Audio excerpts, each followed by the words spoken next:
Self-service na gasolinahan. So, hindi lang pala sa ibang bansa ang meron nito, kundi meron na rin pala dito sa Pilipinas. Hello guys, so kami ay nakadaan ng self-service na gasolinahan. Sa isang barangay dito sa May Tanawan, meron silang red at saka green na gasolina. So, ang isang litro nila ay 60 pesos. Try kami na mag-gasolin at ako yung mag-ooperate daw, sabi ni Mr. So, noong una, 60 pesos sana yung igagasolina ko, pero ayaw tanggapin yung tag 20 na barya dun sa coin slot. Kaya 30 pesos lang yung nilagay namin na tag 5. Tapos ayan na, kinuha ko na yung pinaka-nozzle niya. At ako talaga yung magdi-dispense ng gasolina dun sa motor.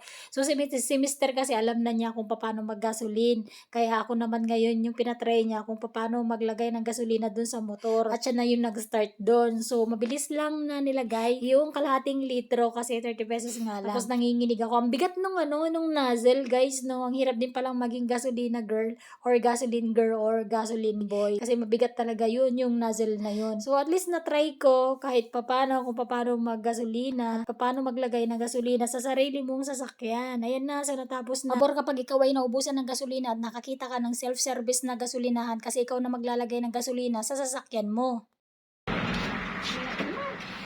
Ang hirap tumira sa Yun nga lang risky din kasi yung katabi namin na nagpapagasolina, nagyoyosi siya. So, yun yung disadvantage dito sa self-service na gasolinahan.